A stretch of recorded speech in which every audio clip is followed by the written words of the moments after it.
Hey guys, what's going on? So, just to let you know, I will be going live tonight at 10 p.m. So, I'll be doing a hangout. So, hopefully I can get some new people coming on and just kind of showing their ideas. But the point of this video is that questioning the globe isn't unscientific. In fact, it's the opposite, because to not question something is unscientific. So, for instance, if we were just to believe blindly that we live on a spinning globe Earth, then that's about as unscientific as we can get. It's really dogmatic, religious nonsense. Now, the channel I recommend is called Red Pill Philosophy, and is not a flat earther, but he knows that when people question the globe and investigate the flat earth, it makes you more intelligent, because it shows you have that ability to think critically, because that's what the scientific method is about. It's about experimentation, observation, and it's about using our critical thinking to come to a conclusion about something instead of just blindly accepting it from when we're little. So, when it comes to the shape of the Earth, we don't experience any curvature. We can't measure it. We can't feel any motion, even though they say, well, we wouldn't feel motion, so how can we prove the motion? And then they talk about how the sun is actually kind of not move. Well, actually, that we're moving, so it appears as though the sun's moving, but we're moving in relation to, like, we're spinning, and we're kind of pulling away from the sun, so it appears as though the sun's moving. I mean, there's really no proof of that, and people need to realize that, there's literally no proof of any of the claims about the globe model and the heliocentric model that are really, there's no absolute proof of it, and there's a lot of stuff that goes against it. So people need to realize that globe model is not even something that is a solid theory. Pretty much every explanation that they say proves a globe can be explained on a flat earth, and there's so many flat earth proofs that cannot be explained on a globe. So therefore, with the scientific method, you can actually prove that the Earth is not only not a spinning ball, but you can also prove that that the sun is not as far away as we're being told it is, and the sun and moon, we're supposed to believe that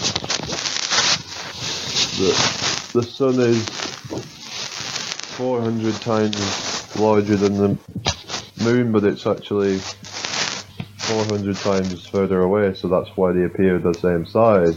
So to believe in it, you got to believe in coincidences. Now, I get coincidences happen, and that has nothing to do with the scientific method, but it should really make people think. And when people start saying that questioning the globe is unscientific, you really got to think, well, what are you talking about? Science. I mean, science is about, you can look for the definition. It's about the investigation. It's about the experimentation. It's not about blindly accepting something because you've seen pictures of it from space, which we don't even know exists. We don't know that outer space exists anyway.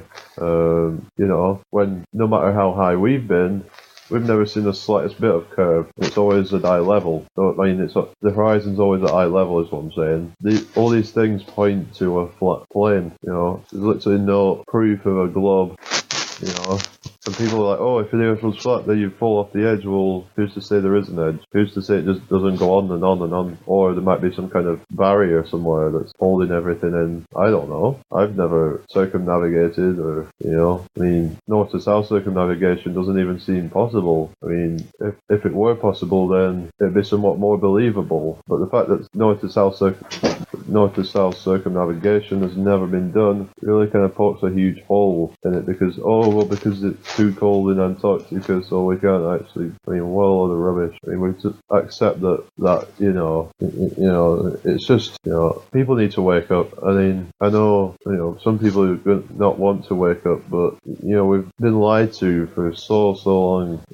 If people can start to wake up, we can finally crush this system. And I think that's what we're all trying to do, is try and, shut down the system and try and start again, and try and, kind of create a more fair, more free society. So, because once you realise that the Earth is a flat stationary plane, and outer space is fake, and everything about, going to space and everything like that is all just rubbish, it makes you think, well, what else can they lie about? So people are not going to have any trust in the government once they realise that they're such huge liars, and people are not going to be able to to come up with excuses for them anymore because they know that they're so corrupt. So yeah, hope you guys have enjoyed this video. So like I said, I'm going to be going live again tonight. So yeah, if there's any legit Globers out there that might want to ask some questions, and then bring it. But if it's just the same old trolls, and I'm not letting them in. I'm opening up to discussion, but I don't want the whole thing to be derailed because some people who just keep asking the same questions, and and it's all like the same debunked stuff. So I'd rather just have real questions, because that's what science is all about. It's asking real questions and doing a real investigation into something, and really kind of looking at all sides of an argument, and really kind of about the experimentation, observation, and all that. So that's all I wanted to talk about, really. So hope you're all having a good time, and I'll talk to you guys soon. Peace.